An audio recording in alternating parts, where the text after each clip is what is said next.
अपने भगत को साक्षात दर्शन दिए दादू नारसिंह ने और उनके घर का कष्ट चुटकी बजाते ही काट दिया। दोस्तों, एक बेचैन और ललाहित आत्मा ने अपने प्रेमी का जीना कर दिया था दुश्वार। यहाँ तक कि प्रेमी को छोड़ो, प्रेमिका की बहन को भी लेने के लिए वो दिन रात प्रेमी को डराती थी, कहती थी मैं तेरी बहन का अपने साथ लेके जाऊंगी, तेरी बहन को, और उसकी बहन को पूरा पागल ही बना दिया। दोस्तों, किस तरीके से दादू नारसिंह ने तांत्रिक विद्या को चुटकी दबाते ही काटा और अपने भक्तों को किस तरीके से भय मुक्त करा और अपने भगत के ऊपर रक्षा करी, इस कहानी में सत्य घटना है। और दोस्तों, जो कुछ भी होगा, जिस तरीके से मेरे पर कहानी आई है, इसमें कुछ भी असत्य नहीं रहेगा, जो कुछ भी रहेगा सत्य रहेगा दोस्तों। और हमेशा की तरह वीडियो में आगे बढ़ने से पहले मेरा चैनल का इंट्रो।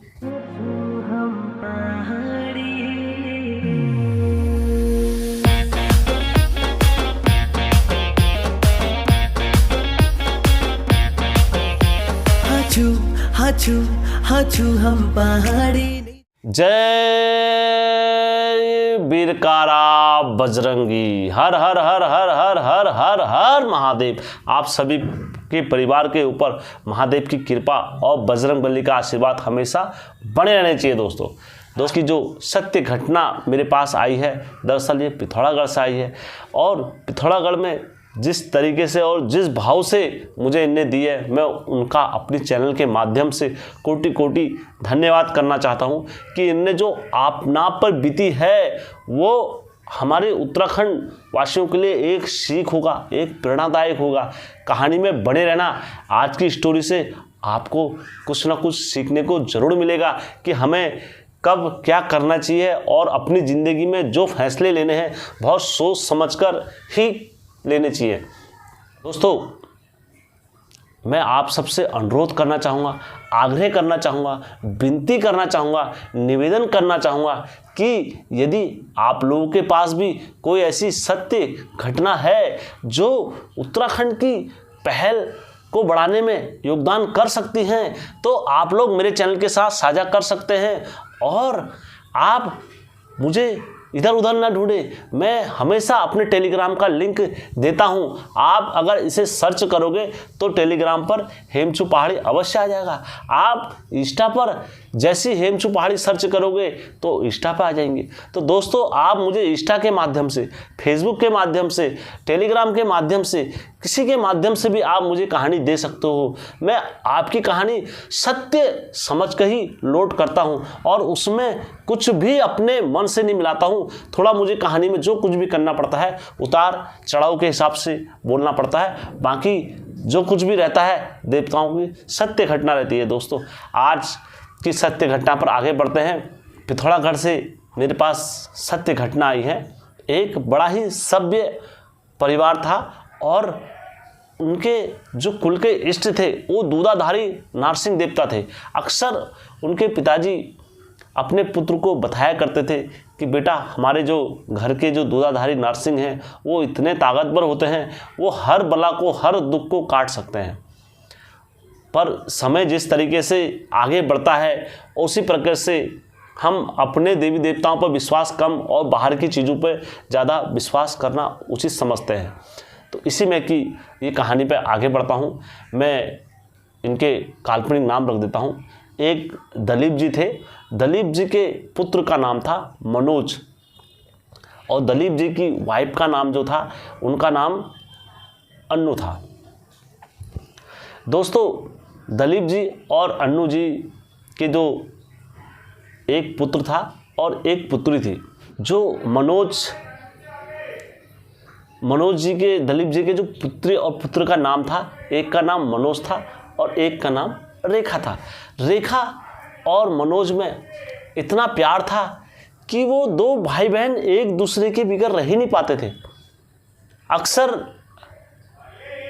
जब भी रक्षाबंधन का त्यौहार आता था तो मनोज अपनी बहन के लिए कुछ ना कुछ उपहार की तैयारी पहले से ही कर लेता था कि रक्षाबंधन आएगा तो मैं अपनी बहनों को ये दूंगा, ये अपनी बहन के लिए बनाऊंगा।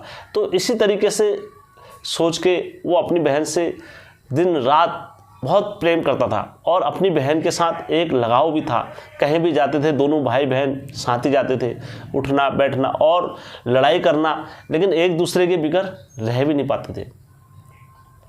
धीरे धीरे समय आगे बढ़ता रहा दोस्तों। हमें हर स्टेट पर परिस्थितियाँ बढ़ जाती हैं। जैसे एक नदी चलती है, हर परिस्थिति के हिसाब से नदी को मोड़ लेना पड़ता है पहाड़ों के हिसाब से, और उसी प्रकार से हमारा जीवन भी होता है। हमारे जीवन में भी उतार चढ़ाव परिस्थितियाँ आती हैं। एक समय ऐसा रहता है कि हम माँ बाप के बिगर नहीं रह पाते हैं। जब समय आगे व्यतीत होता है उसके बाद हम अपने भाई बहनों के बिगर नहीं रह पाते हैं। फिर जैसे समय और आगे बढ़ता है फिर हम अपने जीवन साथी के बिगर नहीं रह पाते हैं।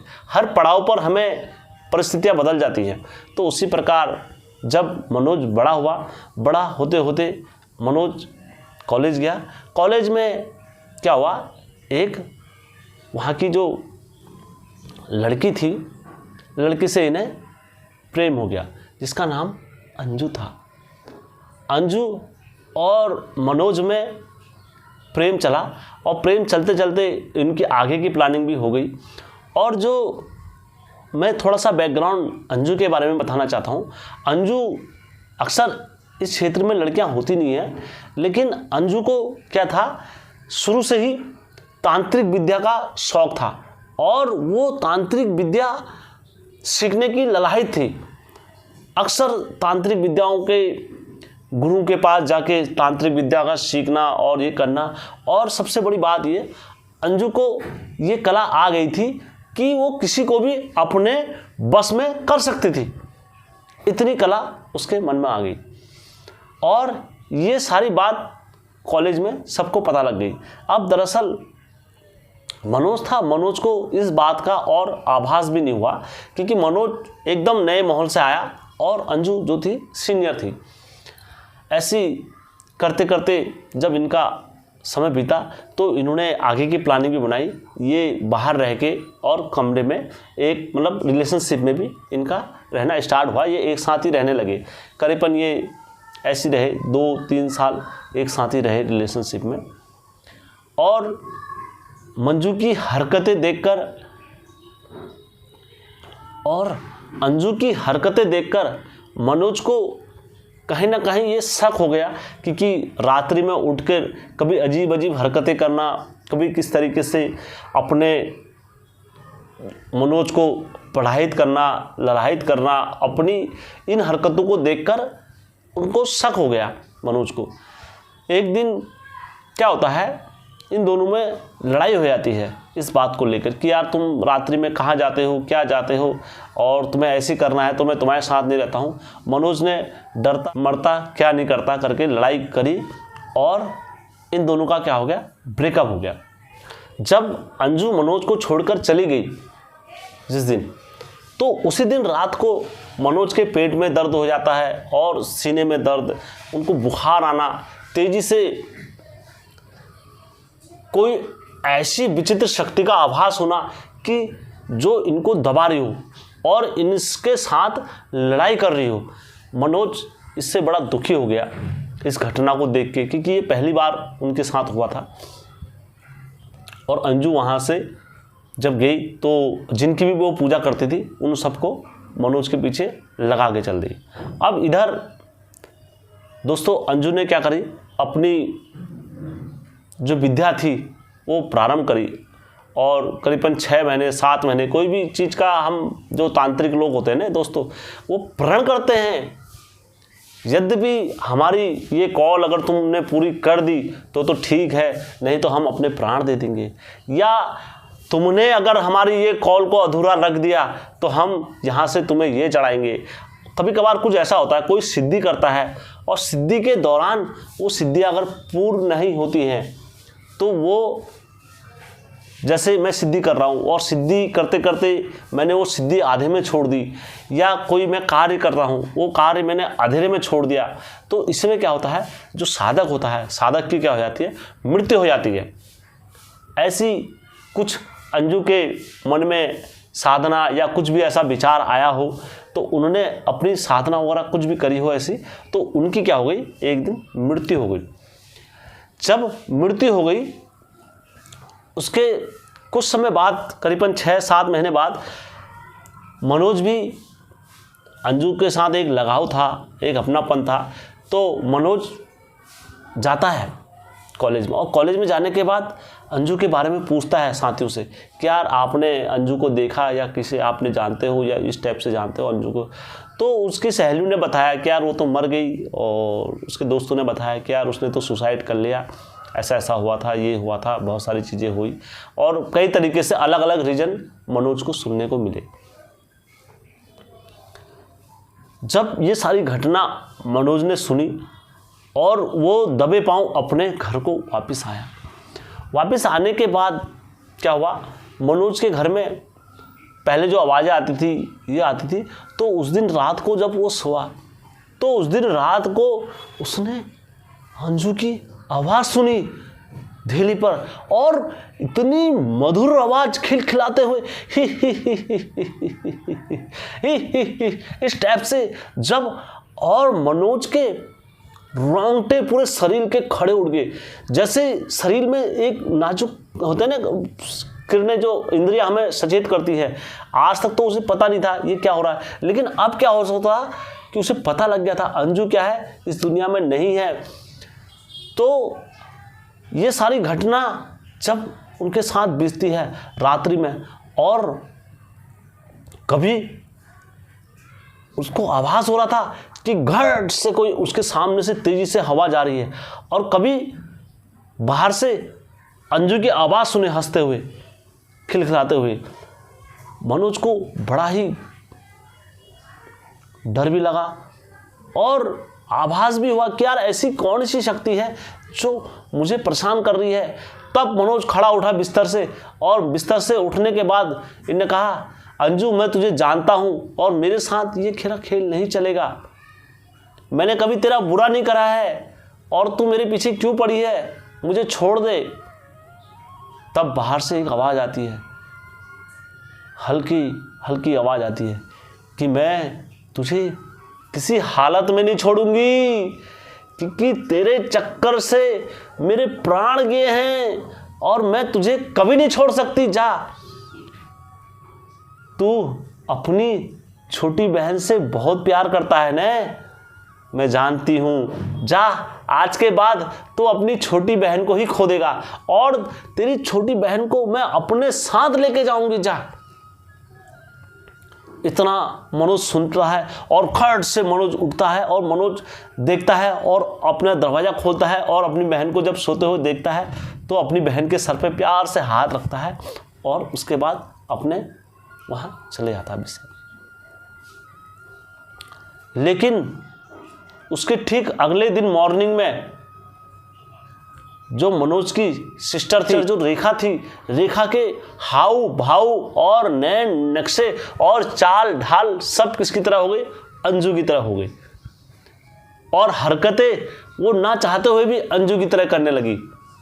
धीरे धीरे धीरे धीरे धीरे धीरे धीरे धीरे उसके अंदर रॉयड और पागलपन, और वही विद्या, वही शमशानी विद्या, वही तारी तांत्रिक, मैं ऐसा कर दूंगी, मैं ये कर दूंगी, मैं ऐसा करती हूँ, मैं ये जानती हूँ। सब हैरान, घर वाले, दलीप भी हैरान और मनोज भी हैरान, उनकी माताजी भी हैरान। उन्होंने कहा ये आखिर क्या हो गया, हमारी पुत्री को अच्छी खासी खिलखिलाती हुई और खेलती हुई इसने क्या कर दिया। तो इन्होंने फिर अपनी पुत्री को दिखाना स्टार्ट करा, हर जगह दिखाया, कई मंदिरों में दिखाया, और हमारे अक्सर पहाड़ी लोग क्या करते हैं, फिर डंगरियों को भी दिखाते हैं, देव पूजा भी करवाते हैं, सब जगह करवाया। उन्होंने कहा यार हम ये पूजा करेंगे, वो करेंगे, जो मजाल कोई उसकी तांत्रिक विद्या काट दे, क्योंकि उन्होंने सिद्ध कर चुका था सारी चीज़ें, उस विद्या को कोई काटने वाला नहीं था। दोस्तों ऐसे करते करते करते करते और उन्हें टाइम दे दिया कि मैं तुम्हारी बहन को 1 महीने के अंदर अपने साथ ले आ लूँगी, और तू बचा सकता है तो बचा के दिखा ले अपनी बहन को।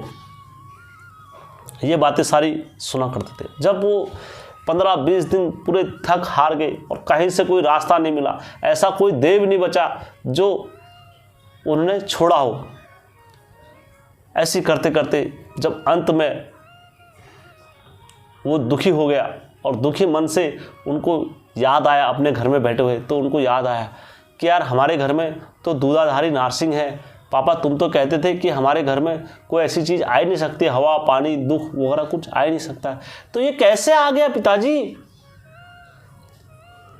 हमारे घर में तो ऐसी चीज़ें कभी आ ही नहीं सकती थी। अक्सर हमारे बुजुर्ग लोग बोलते हैं कि हमारे घर में ये सारी चीज़ें नहीं आ सकती जैसे, लेकिन उस पर कितनी आपकी करनी है और कितनी आपकी भरनी है ये भी निर्भर करता है।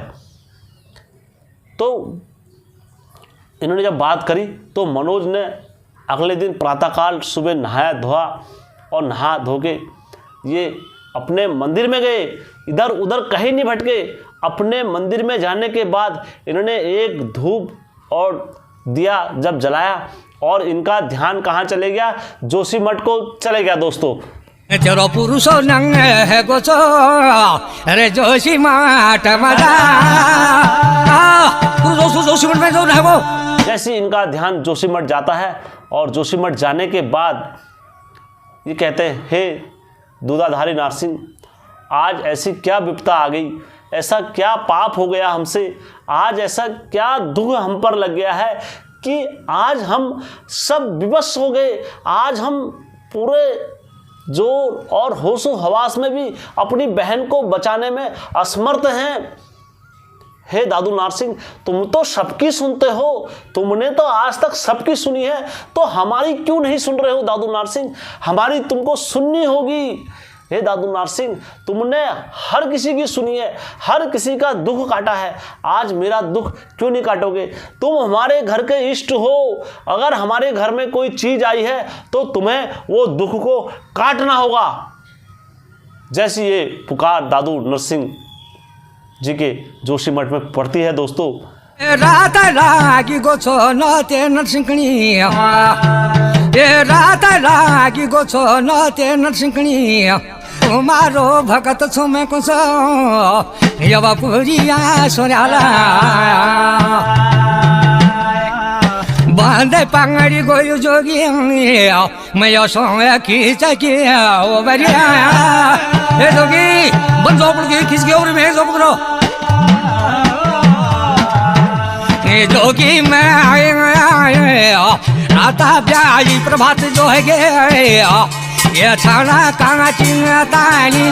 तो दोस्तों उसके बाद इनके घर में दूसरे दिन सुबह मनोज को एक जोगी दिखाई देता है और पीले वस्त्र धारण करे हुए, लंबी लंबी जटाएं, और अपने जीवन में पहली बार किसी जोगी को देखकर इतना हैरान हुआ मनोज।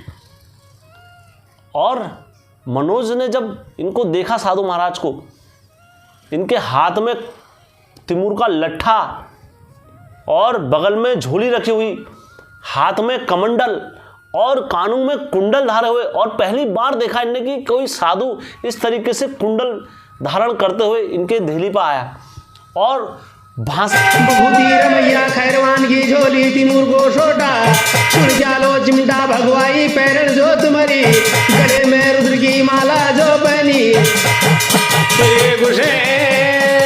जोशी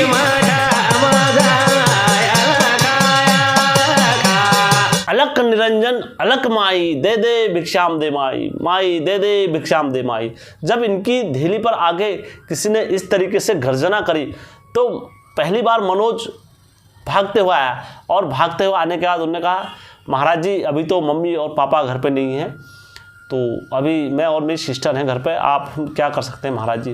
उन्हें बच्चा हमसे क्या छुपाने की ज़रूरत है, हमें तो सब दिखता है। उन्हें बाबा जी मेरी घर में ऐसी ऐसी दिक्कत चल रही है। उन्होंने कहा, बच्चा हमें कुछ बताने की ज़रूरत नहीं है, जा तेरा कष्ट कट जाएगा। बबूत निकाला और बबूत निकालने के बाद उनने दे दी। उन्होंने कहा ये है और इसे अपनी बहन के शरीर पर लगा देना और तुम्हारी बहन ठीक हो जाएगी। उन्होंने बाबा कुछ मैं आपको खाना, उन्होंने कहा बच्चा मुझे देना है तो 1 रुपया दे दे दक्षिणा के रूप में, बाकी मैं चलता हूँ। और इन्होंने उसके जेब में भी 1 रुपया पड़ा था, उन्होंने खड़क से दे दिया मनोज ने। और उसके बाद जोगियों का क्या काम होता है, जो दे दे उसका भी भला, जो ना दे उसका भी भला, जो दे दे उसका भी भला, जो ना दे उसका भी भला। अलख निरंजन अलख माई, अलख निरंजन अलख माई, अलख निरंजन अलख माई करके जोगी वहां से दबे पांव पीछे को चल दिए। और मनोज ने जब वो बबूत अपनी बहन के माथे पर रगड़ी और इधर सब जगह लगाए बबूत को कपड़ों में, तो इतनी जोर से चिल्लाई मानो कि 1000 हथकड़ियों ने जैसे उसको घेर दिया हो, और इतनी जोर से चिल्लाकर वो जमीन पर पड़ गई। तो बहुत का रोला बहुत का गोला दो सलाम रे, बहुत का रोला बहुत का गोला दो सलाम रे, तो पुरिया सोराल का हथुका हथकड़ा खुटका नेरा जो कहे तो नहीं मेरा रो रे, वार सामरी पार सामरी जखमी सामरी धुनी जाकर धुनी जोर मरे उनको आगो ची बहरे के निकिया काओ बिकायो अदि फकिर भाटो भिखारी सब जो है कि वहां ची तो होते न सीजो धुनी जोर मरे से कानू में कुंटल जो बकबर सला जो पर रहे। तब कमरी जो हमल रोजा जाग या जो कभी हमल रोजा जाग या जो कभी नहीं जाग, तब कमरी जो हमल रोजा जाग या जो कभी नहीं जाग, हमल रोजा जाग या जो कभी नहीं जाग। एक कौन सा दुआ कौन सा इन पर पड़ी। कुछ देर बाद जब उनके नेत्र खुले, और नेत्र खुलने के बाद नॉर्मल, और ये सब दृश्य देखकर मनोज डर गया। उन्होंने कहा ये क्या हो गया मेरी बहन को, अगर मेरे मम्मी पापा लोग आएंगे वो क्या कहेंगे मुझसे कि ये क्या कर दिया बेटा तूने। ये देखकर मनोज भी डरा हुआ था। लेकिन जैसी 5 मिनट बाद 10 मिनट बाद उनके जब नेत्र खुले तो वो अपनी पुनः अवस्था में उसी अवस्था में दिखे, और नॉर्मल तरीके से उनने बात करी। उनने कहा भैया मुझे क्या हो गया था, मैं ये क्या कर रही थी, कैसे हरकतें, ये मैंने क्या भेज बना रखा भैया पागलों वाला, ये क्या हो रखा है। तो जैसे ही उसके मन में मम्मी पापा आए, उनने भी जब देखा अपनी पुत्री को तो उनके नेत्र से भावुक होते हुए अश्रु निकल गए। उन्होंने कहा हमारी पुत्री, क्या हो गया था हमारी पुत्री को ये। तो दोस्तों जब ये सारी घटना होते हैं और उनके घर में एक खुशी का माहौल आता है, उसी रात को जब मनोज सोता है और सोते सोते मनोज को स्वप्न आता है कि वो अंजू उसकी थैली पर आकर और उससे बोलने लगी, देख तूने अपनी बहन को तो बचा लिया, लेकिन अब तुझे कौन बचाता है मुझसे, मैंने सारी विद्या पढ़ी हुई है और मुझसे तू कभी नहीं बच सकता, जा।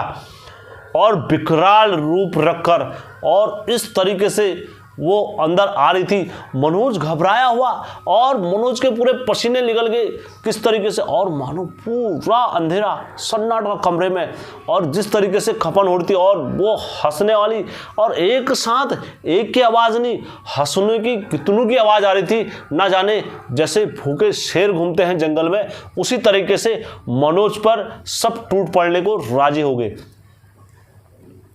और जैसी मनोज को खौफ के मारे, मानो डर के मारा ही मनोज के प्राण बिस्तर से निकल जाएंगे, ऐसा आभास मनोज को स्वप्न में हो रहा था। और जैसी वो सारी आत्माएं मनोज की ओर बढ़ रही थी तो अचानक मनोज के बगल से अलग आवाज़ आती है, अलख निरंजन अलख माई, आदेश माई। जैसी आवाज़ आती है तो वो जितने बेचैन आत्माएं और जितनी अपवित्र आत्माएं थी वो सब क्या हो गई, धेली पर रुक गई। और उस साधु के हाथ में एक 9 धाम का चिमटा था, और जैसी वो साधु ने वो 9 धाम का चिमटा छोड़ा और इतनी तेजी से गया, सीधा कहाँ लगा, उसके माथे पर लगा। और जैसी माथे पर लगा, पलक क्या हो गई, जमीन पर चारों धाम चित्त हो गई।